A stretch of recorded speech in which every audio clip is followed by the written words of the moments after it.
ناظرین، چند دنوں پہلے امبانی خاندان کا بہت چرچا تھا، لیکن ساتھ میں یہ بھی نوحہ گایا جا رہا ہے کہ پاکستان میں امبانی، ٹاٹا، برلا جیسی جینیس کمپنیاں کیوں نہیں ہیں۔ لیکن کیا کیا جائے، نئی نسل کو بتانا بھی بہت ضروری ہے کہ 1970 تک پاکستان میں 30-40 امبانی، ٹاٹا اور برلا سے بڑے جینیس صنعت کار موجود تھے، جنہوں نے ملک کی معیشت کو سنبھالا ہوا تھا۔ لیکن ان کو نیچا دکھانے کے لیے 22 خاندان کا نام دے کر ٹارگٹ کیا گیا۔ ان میں سیگل گروپ نے کپڑے کی صنعت کو عروج دیا، داؤد گروپ ہیوی وہیکل اور زرعی مشینری کے بادشاہ تھے، داؤد ہرکولکس کے پاس ٹریکٹر کی پروڈکٹس تھیں، اصفہانی خاندان چائے کے باغات کے مالک تھے، ملک کی پہلی ایئر لائن قائم کی جو آج سب سے بہترین ایئر لائن گنی جاتی ہے، حبیب گروپ بینکنگ کے کنگ تھے، 60 کی دہائی میں ان کا حبیب پلازا ایشیا کی بلند ترین عمارت تھی، نشاد گروپ فینسی کپڑے کی صنعت اور مختلف مصنوعات کے مالک تھے، لاہور میں پیکو انڈسٹری یعنی بٹالہ انجینئرنگ سائیکل اور موٹر سائیکل اسمبل بھی کرتے تھے، ان کی پیکو ہرکولس سیراب اور رستم سائیکل پورے ملک میں چلتی تھی، میاں شریف اتفاق ٹیوب ویل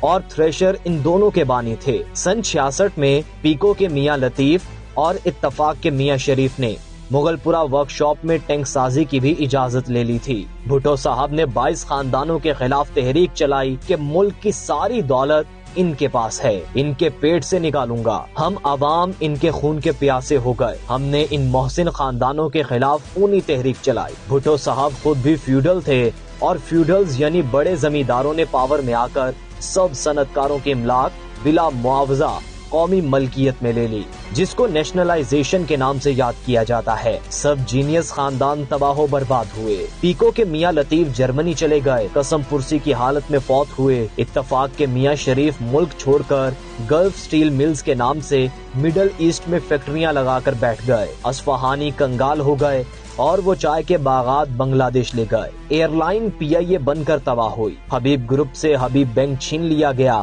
سیگل گروپ نے کوہ نور جیسی بزنس امپائرز اور پلاٹس بنا کر نیلام کر دی، کوہ نور پوٹھوہار کی ماں کہلاتی تھی، تباہ ہوئی، رہے سہے جاگیرداروں کو اسمبلیوں میں لا کر بٹھا دیا گیا اور کاروبار بند کروا کر سیاست میں لگا دیا گیا۔ مشرقی پاکستان میں جنرل ایوب خان کے دور کے میمن سنگھ اور نارائن گنج بہت بڑے انڈسٹریل زون بنگلہ دیش کے کام آئے، کراچی سائٹ انڈسٹریل اسٹیٹ جہاں گندھار والے اینو ٹرک بناتے، شاہ نواز لمیٹڈ شیورلیٹ اور مرسیڈیز اسمبل کرتے تھے، سب کچھ نیشنلائز کر کے تباہ کر دیا گیا۔ ان خاندانوں میں سے اصفہانی کی بیٹی حسین حقانی کی اہلیہ امریکہ چلی گئی، عوام کو بے روزگار کیا، فیوڈلز وڈیرے چودھری مخدوم لغاری جتوئی ٹوانے سب بڑے زمیندار اسمبلیوں میں پہنچ گئے اور الیکٹیبلز بن گئے اور صنعت کاروں کو تباہ کر کے لوگوں کو ان کے وڈیروں کا اور ملک کو IMF کا غلام بنا دیا۔